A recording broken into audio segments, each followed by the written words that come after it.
नमस्कार दोस्तों, मैं अर्जुन आपका स्वागत करता हूँ स्टे बाय अर्जुन के यूट्यूब चैनल में। तो दोस्तों, आज की हमारी क्लास है भारत का सामान्य परिचय के बारे में। दोस्तों, आज की हमारी क्लास है, तो दोस्तों वीडियो को अंत तक जरूर देखना ताकि सभी क्वेश्चन जो है आपको आसानी से याद हो जाएं। साथ ही दोस्तों, अगर आप हमारे चैनल पर पहली बार आएँ तो हमारे चैनल को भी सब्सक्राइब कर लीजिएगा, साथ ही बेल आइकन को प्रेस कर लीजिएगा ताकि हमारे आने वाले वीडियो का नोटिफिकेशन जो है आप तक पहुँचता रहे। चलिए दोस्तों, वीडियो को स्टार्ट करते हैं। तो आज की क्लास में हम जानेंगे भारत का सामान्य परिचय के बारे में। तो यहाँ पे हेडिंग डाल लेंगे दोस्तों, भारत का सामान्य परिचय के बारे में। आज की हो जाती है हमारी दूसरी क्लास। तो यदि बात करते हैं आज की हमारी सामान्य परिचय की दूसरी क्लास हो जाती है। तो कल की क्लास में हमने जाना था इंडियन ज्योग्राफी और साथ ही वर्ल्ड ज्योग्राफी का सिलेबस जो है कौन कौन सा हम कंप्लीट करेंगे। और साथ ही व्यवस्थित भूगोल का जनक जो है किसको कहा गया था। व्यवस्थित भूगोल का जनक जो है इरेटोस्थनीज को जो है कहा गया था, जिनके द्वारा जियोग्राफी का शब्द भी जो है दिया गया था। और साथ ही दोस्तों, आधुनिक भूगोल का जनक किसको कहा गया था। तो आधुनिक भूगोल का जनक अलेक्जेंडर बोन हम्बोल्ट को कहा गया था, जिन्होंने जो है क्लाइमेटोलॉजी शब्द दिया था और साथ ही जलवायु विज्ञान को भी जो है समझाया था। मार्टिन बेहम की यदि बात करते हैं तो इन्होंने जो है दुनिया का पहला जो है ग्लोब बनाया था 1492 में। और ये जो है निकोलस कोपरनिकस के सिद्धांत से प्रभावित होकर जो है बनाया था। अनेक्जिमेंडर ने दुनिया का पहला मानचित्र जो है बनाया था। तो यहाँ तक कल की क्लास में हमने अच्छे से जो है पढ़ा था। अब आज की क्लास में जानेंगे जो भारत के अलग अलग नाम हैं, जैसे इंडिया, आर्यवर्त, जम्बूद्वीप, हिंदुस्तान, भारत। ये सारे नाम किस प्रकार जो है पढ़े हैं, तो इनको हम जानेंगे। तो यहाँ पे हम बात करते हैं इंडिया की। तो इंडिया नाम जो है यूनानियों के द्वारा दिया गया है। अब इंडिया का नाम आर्यवर्त कैसे पड़ा था। तो भारत में बसने वाले आर्यों के नाम पर जो है हमारे देश का नाम भारत पड़ा था। तो दोस्तों, भारत में जो है बसने वाले आर्यों के नाम पर जो है हमारे देश का नाम आर्यव्रत पड़ा था। इंडिया का नाम भारत कैसे पड़ा। तो आर्यों के शक्तिशाली राजा भरत के नाम पर जो है हमारे देश का नाम भारत पड़ा था। यानी इंडिया का नाम भारत है। तो हमारे देश में जो है आर्यों के शक्तिशाली राजा भरत के नाम पर जो है हमारे देश का नाम भारत पड़ा था। भारत को हिंदुस्तान नाम किसने दिया। ईरानियों या पारसियों के द्वारा जो है हमारा भारत को जो हिंदुस्तान जो है कहा गया था। और इंडिया को जम्बूद्वीप किस काल में कहा जाता था। तो बौद्ध काल में जो है इंडिया को जम्बूद्वीप कहा जाता था। ये जानकारी हमें पुराणों से मिलती है कि भारत को जो है बौद्ध काल में क्या कहा जाता था, जम्बूद्वीप कहा जाता था। तो ये सारे नाम आपको पता लगे होंगे किस कौन सा नाम जो है किस प्रकार पड़ा है। तो अब यहाँ पे हम बात करते हैं, जैसे भारत को जम्बूद्वीप किस काल में कहा गया। तो बौद्ध काल में जो है दोस्तों भारत को जम्बूद्वीप कहा गया था, बौद्ध काल में। भारत का आकार कैसा है। भारत का आकाश है चतुष्कोणीय। तो ये आपको याद रखना है, भारत का आकाश कैसा है। भारत का आकार यानी शेप है चतुष्कोणीय। राज्य कितने हैं भारत में। 28 राज्य हैं। यूनियन टेरिटरी यानी केंद्र शासित प्रदेश कितने, 8 यूटीज हैं। भारत का क्षेत्रफल कितना है, 32,87,263 वर्ग किलोमीटर। यदि हम बात करेंगे, भारत पृथ्वी का 2.4% भाग जो है घेरे हुए है। तो ये आपको पता लगा होगा, भारत को जम्बूद्वीप किस काल में कहा गया है, बौद्ध काल में। भारत का आकार यानी शेप कैसा है, चतुष्कोणीय है। राज्य की हम बात करेंगे, भारत में कितने राज्य है। भारत में 28 राज्य है।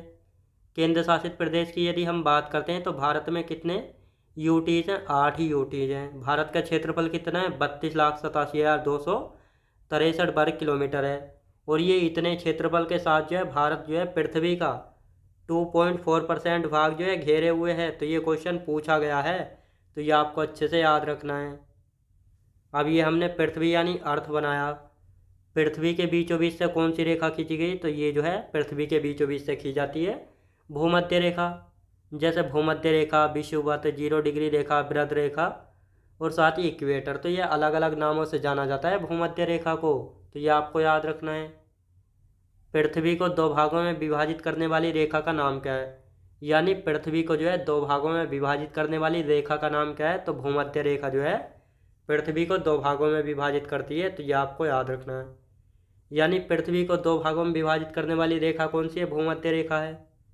अब दोस्तों, ये हमने बनाया पृथ्वी, ये जो है नॉर्थ पोल और ये साउथ पोल, बीच में ये खींची गई भाग पृथ्वी के भूमध्य रेखा। तो हमें पृथ्वी का जो है दोस्तों फ्रंट साइड दिखाई देता है, बैक साइड नहीं दिखाई देता। तो ये जो भूमध्य रेखा, ये जो है इस प्रकार के वृत्त सर्कल जो है होते हैं, एक्चुअल में ये इस प्रकार के होते हैं। तो ये आपको याद रखना है, क्योंकि पृथ्वी जो है गोल है, हमें फ्रंट का भाग दिखाई देता, बैक नहीं दिखाई देता, तो इसलिए जो है ये ऐसा दिखाई देता है। अब दोस्तों यहाँ पे हम बात करेंगे पृथ्वी यानी अर्थ की। यदि बात करते हैं तो पृथ्वी के बीचों बीच से तो भूमध्य रेखा खींची गई है, तो आप सभी को पता है कौन सी रेखा खींची गई है, भूमध्य रेखा खींची गई, जिसको विषुवत रेखा भी कहते हैं। अब विषुवत रेखा के उत्तर में कौन सी रेखा है, तो विषुवत रेखा के उत्तर में कर्क रेखा है। ये तो आप सभी को पता है कौन सी है, कर्क रेखा, जो कि 23.5 डिग्री उत्तरी अक्षांश पर स्थित है। तो कर्क रेखा की हम बात करते हैं तो कर्क रेखा जो है विषुवत रेखा के उत्तर दिशा में है, ये जो है 23.5 डिग्री उत्तरी अक्षांश पर है। अब बात करते हैं विषुवत रेखा के दक्षिण में मकर रेखा, ये कौन सी है दोस्तों, ये है मकर रेखा, जो कि 23.5 डिग्री दक्षिणी अक्षांश पर स्थित है। तो विषुवत रेखा के उत्तर वाला भाग में पड़ती है कर्क रेखा, और विषुवत रेखा के दक्षिण वाले भाग में पड़ती है कौन सी दोस्तों, मकर रेखा। तो ये आपको अच्छे से समझ आया होगा। यानी विषुवत रेखा भारत नहीं, पृथ्वी के बीचों बीच से खींची गई है। मकर रेखा भूमध्य रेखा के दक्षिण में और कर्क रेखा भूमध्य रेखा के उत्तर में है। तो ये आपको समझ आया। अब दोस्तों गोलार्ध की हम बात करेंगे। गोलार्ध होता क्या है, तो पूरे गोले के आधे गोले को क्या कहा जाता है, गोलार्ध कहा जाता है। ये पूरा गोला है। अब दोस्तों ये हमने दो आधे आधे गोले बना लिए, तो ये है उत्तरी गोलार्ध हो गया और ये है दक्षिणी गोलार्ध। यानी पूरे गोले के आधे गोले को क्या कहा जाता है, गोलार्ध कहा जाता है। उत्तरी गोलार्ध को स्थलीय गोलार्ध भी कहा जाता है, क्योंकि जो उत्तरी गोलार्ध है इसको स्थलीय गोलार्ध इसलिए कहा जाता है क्योंकि उत्तरी गोलार्ध में भूमि यानी लैंड जो है लगभग 60 से लेकर 61% पाया जाता है, और 39% के लगभग जो है इसमें वाटर पाया जाता है उत्तरी गोलार्ध में। इसीलिए इसमें दोस्तों भूमि की मात्रा अधिक पाई जाती है, इसलिए इसको स्थलीय गोलार्ध कहते हैं। अब दक्षिणी गोलार्ध की यदि हम बात करते हैं तो इसको जलीय गोलार्ध कहा जाता है। यानी जो दक्षिणी गोलार्ध है इसको जलीय गोलार्ध कहा जाता है, क्योंकि जलीय गोलार्ध इसलिए कहा जाता है क्योंकि यहाँ पर 81% जल यानी वाटर पाया जाता है और 19% जो है लैंड यानी भूमि जो है पाई जाती है। तो इसलिए इसको क्या कहा जाता है, जलीय गोलार्ध कहा जाता है दक्षिणी गोलार्ध को। तो ये आपको समझ आया होगा। अब दोस्तों यहाँ पे हम बात करते हैं, भारत विश्व का 7वां बड़ा देश है क्षेत्रफल के मामले में। तो भारत जो है विश्व का 7वां बड़ा देश है क्षेत्रफल के मामले में। भारत किस रेखा के उत्तर में स्थित है, भूमध्य रेखा के। तो ये तो आप सभी को पता है। ये हो गई दोस्तों पृथ्वी, यानी ये है अर्थ। पृथ्वी के बीचों बीच से ये खींची गई है कौन सी रेखा, ये है भूमध्य रेखा, और ये है कर्क रेखा, और ये है भारत। तो इसका मतलब भारत जो है किस रेखा के उत्तर में होगा, भारत भूमध्य रेखा के उत्तर में होगा। तो ये आपको अच्छे से समझ आया। भारत किस गोलार्ध में स्थित है, तो भारत जो उत्तर पूर्वी गोलार्ध में स्थित है। अब भारत उत्तर पूर्वी गोलार्ध में ही क्यों स्थित है, तो इसको भी यहाँ पे हम समझते हैं कि भारत जो उत्तर पूर्वी गोलार्ध में ही क्यों स्थित है। अब दोस्तों यह हमने बनाई है अर्थ, यानी ये है दोस्तों पृथ्वी। ये हो गया साउथ, ये हो गया नॉर्थ, और ये हो गया ईस्ट, ये वेस्ट। भारत के भी पृथ्वी के बीचों बीच से खींची गई है इक्वेटर। कौन सी इक्वेटर। अब दोस्तों ये है ईस्ट, ये है नॉर्थ। अब भारत जो है, भारत की लोकेशन है ये बीच में, यानी भारत जो है उत्तर और पूरब के बीच में स्थित है, इसलिए भारत जो है उत्तर पूर्वी गोलार्ध में स्थित है। कहाँ पे दोस्तों, उत्तर पूर्वी गोलार्ध में स्थित है। तो ये आपको अच्छे से यहाँ पे याद रखना है। अब दोस्तों यहाँ पे हम बात करते हैं भारत जो है किस गोलार्ध में स्थित है। तो ये तो आपको पता लग गया भारत किस गोलार्ध में स्थित है, उत्तर पूर्वी गोलार्ध में स्थित है। भारत किस कटिबंध में स्थित है, ये भी आपको पता होना चाहिए, क्योंकि क्वेश्चन पूछा जाता है। अब ये जो है पृथ्वी के बीचों बीच से ये कौन सी रेखा खींची गई है, पृथ्वी के नहीं, ये भारत के बीचों बीच से खींची गई है कर्क रेखा, जो कि भारत के 8 राज्यों से होकर गुजरती है। कर्क रेखा के जो ऊपर यानी नॉर्थ वाला हिस्सा होता है इसको कहते हैं हम उष्ण कटिबंध। कर्क रेखा के दक्षिण वाला हिस्सा होता है उष्ण कटिबंध। तो इसका मतलब भारत जो है उष्ण व उपोष्ण कटिबंध में स्थित है। भारत उष्ण व उपोष्ण कटिबंध में स्थित है। तो ये आपको पता लगा भारत किस कटिबंध में स्थित है, उष्ण एवं उपोष्ण कटिबंध में स्थित है। तो ये आपको अच्छे से याद रखना है। अब दोस्तों यहाँ पे हम बात करेंगे क्षेत्रफल के हिसाब से 10 बड़े देश कौन से हैं। तो क्षेत्रफल के हिसाब से जो है 10 बड़े देश कौन कौन से, इनको देख लेते हैं ताकि आपको अच्छे से पता लग जाए। तो क्षेत्रफल के मामले में रूस जो है पहले स्थान पर है कनाडा दूसरे पर है, अमेरिका आता है तीसरे पर, जिसका क्षेत्रफल है 98,26,675 वर्ग किलोमीटर। लेकिन चाइना का कितना, 95,96,961 वर्ग किलोमीटर। तो दोस्तों बहुत सारे बच्चों को यहाँ पे कन्फ्यूजन रहती है कि चाइना जो है क्षेत्रफल के मामले में तीसरे स्थान पर आता है, जबकि अमेरिका आता है चौथे स्थान पर। तो यहाँ पे आपका डाउट जो है बिल्कुल क्लियर हो गया होगा कि अमेरिका जो है क्षेत्रफल में तीसरे स्थान पर आता है और चाइना आता है चौथे पर। पाँचवें पर ब्राज़ील है, छठे पर ऑस्ट्रेलिया और सातवें पर आता है भारत।